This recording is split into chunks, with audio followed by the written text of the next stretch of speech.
overall, as a piece of television, as a piece of drama, as a piece of sci-fi, what do you feel Fringe's greatest accomplishment has been? Fringe's greatest accomplishment? Yes.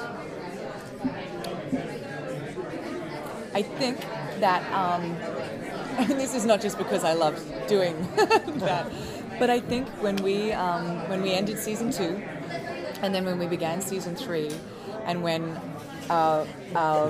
when our production team, our showrunners, our writers, our network, our studio embraced wholeheartedly the fact that we were going to spend half a season in the third year of a show that wasn't doing that great in an alternate universe was kind of like one of the bravest things I think that people could do. And at that point I was like, oh, I'm damn proud to be a part of this. I think that was just unbelievable that they did that and committed to it. Didn't just give you a little taste, but went, we're going here, so come, or not. Right. How does it feel to see the end in sight now? It feels extraordinarily luxurious, to tell you the truth, that we get to actually start the final season knowing that it's our final season. Because so often you walk into it and you don't know, and you sort of like, I don't know, there's like a whole lot of stuff that goes on in your head.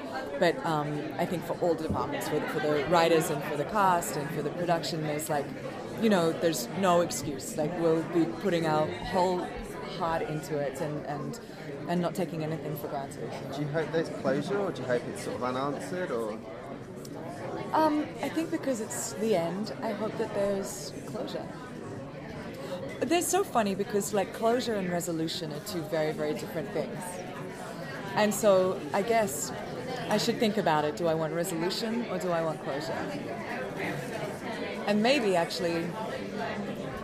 for Fringe I would choose resolution and not closure. I don't know. For my life I'd rather closure.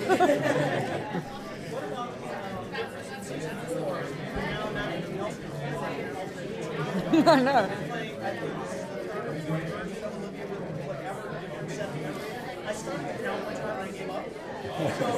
Good. So my question is, the first half of season 4 you played most of the time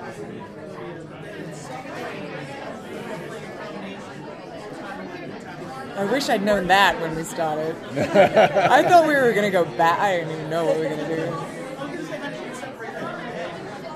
Well, we didn't have the time. I mean, John and I sat down for a minute and went, so, okay, if Peter never existed, what? Okay, how? And then you're just like, oh my God, the street, like if you start pulling, you just, like, it's going to just unravel.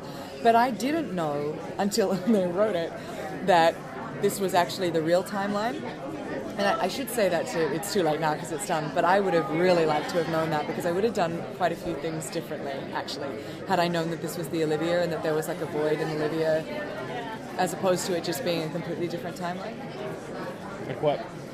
Well, I think I would have played that. I think I would have made it a little more... I'm like a fan of magic and mystical stuff. I mean, I love sci-fi too, but I do love mystical, magical things. And I think that there could have been something really mystical and magical in that. Like, I don't know, I would have added some ticks or something where I would have been very conscious of things that Peter had touched or Peter had done, and I would have played him in my mind a little bit more as like a haunting. I would have made it a little more haunting. But I didn't know. I thought we were just going to go back. We did too. Yeah. Good. Well, we're all on the same page. I thought it was the real time. Really? I was arguing with people. Oh, well, good on you. I was like, no, it's gotta be. Good on you. We had a banana bet. We did the French podcast, and we had a banana bet. I thought it was a whole new universe that was going on. He thought it was a new timeline. I ate the bananas. Oh, really? Yeah, How many? Just three. Yeah. It's all right. It could have been worse. As the central character of the show that's more than a little complicated and intricate, what has been the biggest challenge for you for playing Olivia and making the character quite so vivid and alive? That's so sweet of you. Like the greatest challenge, like keeping the things in... Just, I mean, the whole show. I mean, created a really interesting, different character. And what was a challenge in actually creating that character, keeping it going, and sort of keeping true to the character as she is? You know what? I think that this is the first time I've ever done anything like this, and anything this long too. And so the biggest thing I think for me was like learning how to make TV work for you. And I didn't know that, and it's so funny because you'd watch, like I watched John obviously from the start, and Josh too, who both have much more experience than I do, and it's only like, you know, it was like maybe a year ago or 2 years ago I was like, oh my god, that's totally what they did, and they learned how to not hijack.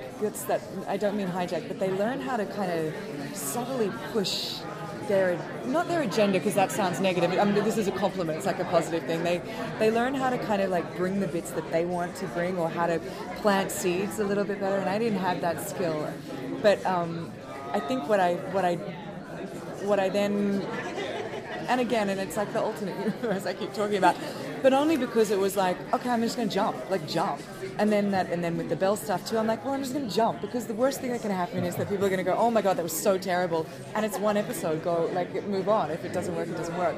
And so this season, I haven't had Olivia to myself for a while. Like I haven't had her, like just her and I 100%, all my heart focused on her for a couple of years. And I think that instead of like bemoaning, well, I've set this up or I've set that up, blah blah blah, I'm just gonna like go, let's just make her who I want her to be, because I don't think that she isn't there yet. She's not who I really want her to be. And so that's my personal challenge for this season. No matter what I get given, I'm gonna just make her who I want her to be, so that then when we end, I feel like I've done her justice, you know? That's great. Yeah, because I just still feel like I just haven't quite. Thank you so much. Thanks.